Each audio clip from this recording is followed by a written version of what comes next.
Hilchos, Bikkurim, Ushar Matnes Kahuna Shabagvulin, Perek Asiri. The laws of the first fruits and the other Kohanic gifts given in the land of Israel, chapter 10. For good reason, I am not near my regular equipment today. I'm not recording in our usual spot in Chabad. I'm recording out of my car, as you can see. But I assure you again, it's for good reasons. And Rambam goes on every day, no matter where you are, no matter when you are. So let this be a living example of that every single day we learn that chapter of halacha that grounds us in unity with all the other Jewish people around the world who are studying the same part of Torah on this same day. We are continuing the laws of the Matnes Kahuna, the Kohanic gifts. We had 4 chapters on the first fruits, 4 chapters on Challah.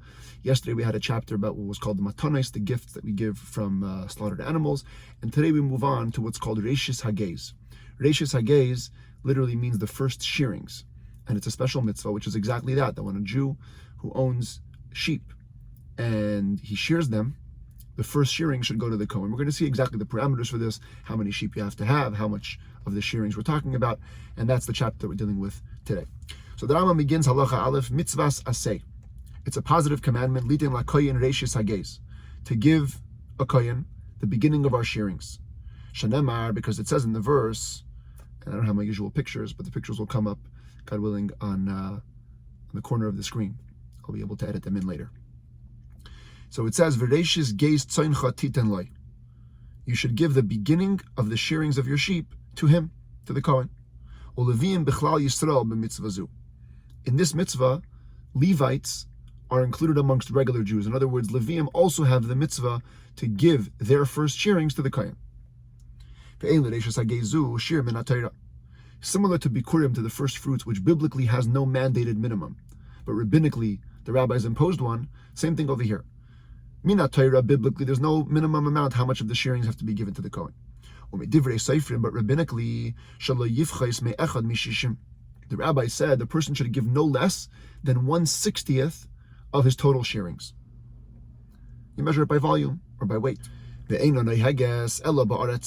mitzvah only applies in Israel. Bein b'fnei habayis, bein shalei b'fnei habayis, whether in the times that the temple was standing, not in the times the temple was standing, but it only applies in Israel. Kireishis hadagan, just like the biblical mitzvah of giving first grain to the Kohen, the mitzvah of Truma, which we had a whole set of laws on a couple of weeks back. Like the mitzvah yesterday, the gifts from animals, it only applies to ordinary animals, not to animals consecrated or sanctified for the purposes of sacrifices or temple treasury. Ketzad, what does this mean practically? Let's consider the case where a person were to consecrate animals for the temple treasury. Now the Rambam doesn't even go to the most extreme case where a person consecrates an animal to a sacrifice. Of course, if you consecrate an animal to a sacrifice, like we said yesterday, it has what's called kedushas guf. Its body becomes holy, and it certainly is in the category of being consecrated. But the Rambam begins with a second level case. Even if you were to consecrate the animal just for the temple treasury, ugzazon, and then you sheared them in its state of being consecrated, you would think, or maybe you would consider, that a person should be obligated to redeem, to pay the temple treasury and redeem these shearings and give them to the kohen, or consider the following scenario. Maybe you consecrated an animal with the express stipulation that you're consecrating it besides for its shearings. Maybe you would think that you're obligated in this case to give the first shearing to the kohen. Talmud Leimar, therefore the verse says, Tzoincha. It has to be the beginning of the shearings of your sheep. Ein elu tzainai. When the animal has been consecrated in whatever scenario it is, whether only for, whether besides for its shearings or once it's been, or only for temple treasury. But the point is that in this state, it's not your sheep. You don't have to give the first shearings. Halacha Gimel, the Rambam repeats a halacha we had yesterday in the context of the gifts from the slaughtered animal. He applies it over here to the first shearings. And just to remind you the principle, when animal is consecrated for a sacrifice, it has to be unblemished in order to go on the altar. Therefore, if an animal is consecrated and then gets a blemish, so while initially it was consecrated to its body, its entire body became holy, now that it has a blemish, it has to be redeemed and it's disqualified from being brought as a sacrifice. If an animal had a blemish to begin with and you consecrated it, so you never consecrated its body, you only consecrated its worth. Additionally, blemishes are only permanent blemishes. If a blemish is going to pass or to heal, it's not considered a full blemish. using these principles, let's learn the halacha here. Kol HaKadoshim, any sacrificial animals, consecrated animals, shekodam mum kavua lehekdesha, which a permanent blemish preceded their consecration. In other words, they were consecrated blemished. V'nifdu, and they were redeemed. In other words, their worth was sanctified in this scenario. So you bought them back for their worth from the temple treasury. Chayavin bereishis hagez, since their bodies never became holy, now that they've been redeemed, when you shear them, they're your sheep, and you have to give the first shearings to the kohen. Avolim kadam hagdeshonas muman, but if the consecration came before the blemish, they were consecrated unblemished, and they became blemished, which means that their body did achieve a level of sanctification to begin with, or only a passing blemish was what preceded their consecration. In other words, they were consecrated with a passing blemish. And later, a permanent blemish was born to them. Again, same principle. Its body became holy. V'nifdu, then even if they're redeemed afterwards, and now they're in your possession, they're forever exempt from the first shearings, because there was a point when their bodies became not your sheep, and therefore exempted. The only animals that are obligated in this gift of first shearings is only sheep, male and females, because it's only their wool which is fitting to have clothes made out of it. And as we'll see in a moment, that was the purpose of the reason that the Torah gave this gift to the Kohen, so he can have a way to have clothes. Even though he doesn't have his own real estate in Israel, the Jews will provide with material for making clothes. So only those animals that can produce clothing material are the ones that have to be sheared and given to the Kohen, but not other animals. And even sheep, says the Rambam, if this particular sheep's wool was stiff and wouldn't be fitting to have clothing made out of it, they're also exempt from the first shearings, because the entire purpose of this gift for the Kohen is to be able to produce clothing. If it can't produce clothing, no gift. Why is Torah looking to give the Kohen gifts of clothing? So the Rambam says, because the spectrum of all the Kohanic gifts were to cover all the Kohen's needs. Once Hashem gave him the merit, or gave him the rights to Truma, which are his bread and wine, and Torah also gave him the merit to acquire the gifts of every slaughtered animal and the sacrifices brought in the temple, which are his needs. So he's got bread, wine, and meat now. So God saw to all his other needs as well. He gave him ownership of the first shearings so he can have clothing. And he gave him the rights to an heirless convert's property, and properties consecrated with the word cherem, as we saw in the end of the last book, and ancestral fields, and the redemption of the firstborn, which we're going to learn about tomorrow at length. Hashem gave him all this other property and money so he could have what to spend and to fill his other needs. Because the Kohen didn't have a portion in the land, inheritance, or in spoils of war. Therefore, Torah has to make sure, Hashem has to make sure that the Kohen's needs across the spectrum are met. Reishis Hagez fills the need of clothing. And therefore, again, as we return to the point, if it can't be made clothing out of it, it doesn't go to the Kohen.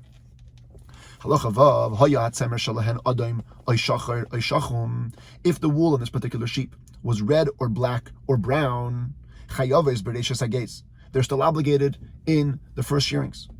But if a person were to shear white wool and then dye them before giving it as a gift to the Kohen, the dyeing exempts the wool from the first shearings. As the commentaries explain, when you dyed the wool, you did an action, a significant action, which changed the ownership from belonging to the Kohen to belonging to you. Not a good thing that you did. It's only after the fact. Initially, you should definitely give it to the Kohen. Once you dyed it, it's out of his possession. On the other hand, if you would bleach the wool before you gave it to the Kohen, you still must separate the first shearings after bleaching. What if a person simply picked the wool off the ewes, the female sheep, with his hands and didn't do the act of shearing with a tool? He's still obligated to give the first shearings, even though Torah uses the word shearings, but picking is also considered shearing for this respect. uvitreifa. The obligation of the first shearings applies to kilayim, a hybrid animal, at least if one of its parents are a sheep, or a koi, that's the unidentified species, if it's a chaya or a behema, domesticated or undomesticated. It also applies to a treifa, that means an animal that was mortally wounded and won't live the next 12 months. Doesn't matter, if you shear it, you have to give the shearings to the kohen. Avala goiz is a samesa potter, but if you shear a dead animal, you're exempt from the first shearings, because it has to be the shearings of a sheep, and once it's dead, it's not considered to be a live sheep. Halacha ches hamafrish reishis hageiz va'avad. A person put aside the first shearings as he was supposed to, and then he got lost. Chayav b'achra yusan ad sheyitin lakohen. You're obligated to replace them till you get them to the hands of the kohen. Ha'omer, if a person says, Kol gizoy sayreshis, I want all my shearings to be the first, dvarav kayamin, your words have significance. Even though, let's say, when it came to challah or truma, you aren't allowed to dedicate your entire dough or your entire grain pile to the kohen.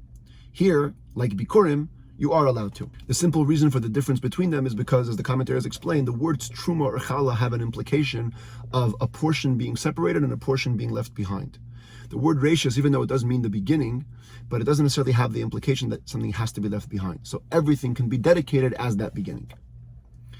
Spiritually speaking, it kind of ties into the concept we spoke about when it came to Bikkurim, that to elevate everything, like truma, to lift everything up, for a Jew to be completely divorced from the physical world is no good. But if you want to give all of your Bikkurim, in other words, all of your beginnings to Hashem, that's totally fine. Take all the choice parts of your day, or all the choice resources that you have, and dedicate it to God, that's fantastic.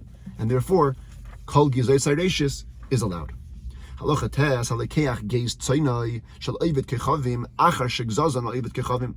You have a Gentile who already sheared his sheep, and the Jew buys the shearings from the Gentile. Pater mereshus hageiz. He's exempt from the first shearings because the guy already sheared it. Lokach hatzoyn legizasan. If he bought the sheep from the Gentile only for the shearings, he only owns the sheep insofar as the shearings are concerned.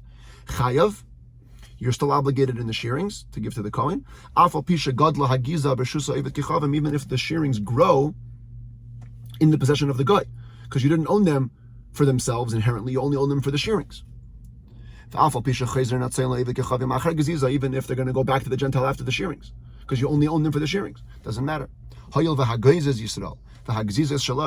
the person doing the shearing is a Jew, and the shearings belong to the Jew, chayav, you're obligated, because the only time that matters for establishing the obligation is the time of the shearing. And if it's owned by a Jew, done by a Jew, obligated. If a Jew buys the shearings of sheep from a friend, if the seller had left over some of his own flock that he was going to shear himself, the seller is actually obligated to separate from what remains to cover everything, including the sheep that he sold. Even if the seller never even started shearing his wool, he was only going to shear his leftover animals after the sale. Doesn't matter. The purchaser can tell him, hey, you left some animals for yourself. That's because you had in mind to shear and cover the shearings for me too. There's a presumption that no Jew sells what rightfully belongs to the Kohanim. If he didn't leave over any animals, he sold off all his animals to the purchaser. Then the purchaser, the buyer, is obligated to separate the first shearings when he shears the animals.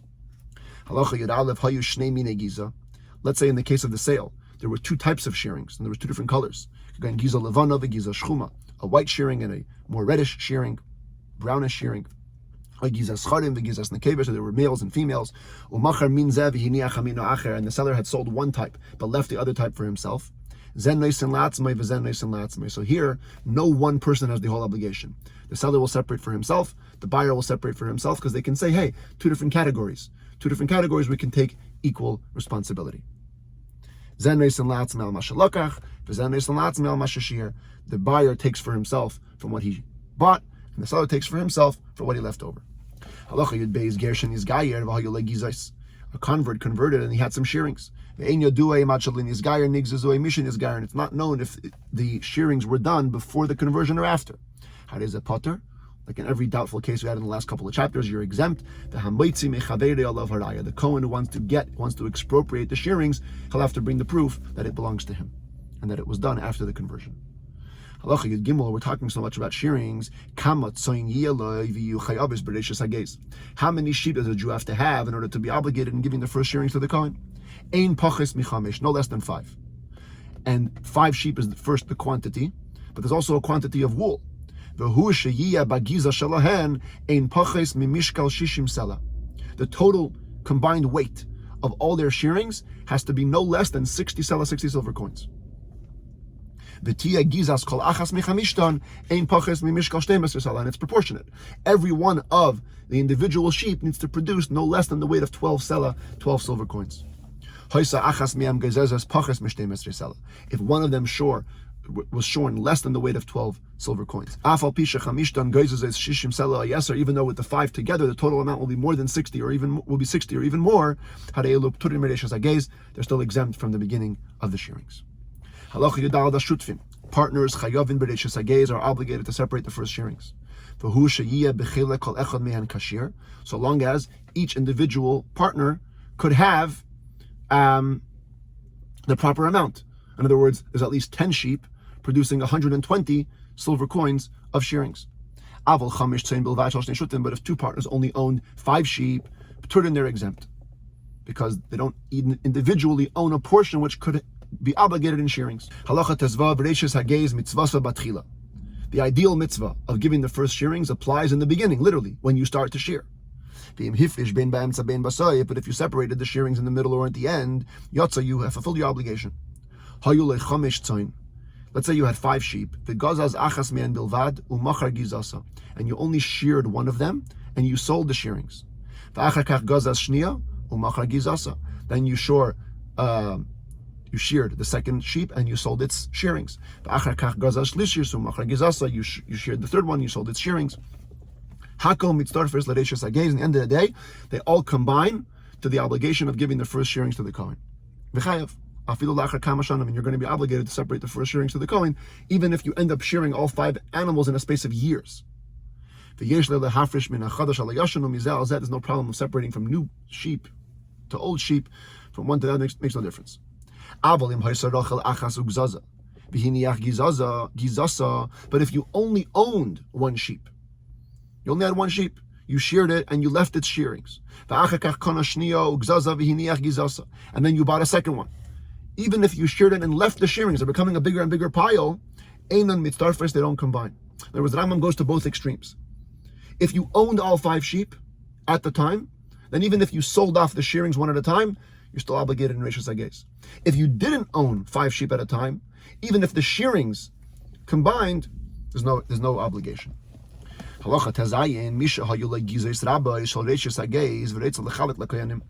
person has a bunch of shearings that really belong to the Kohen, and he wants to give them out to different Kohanim.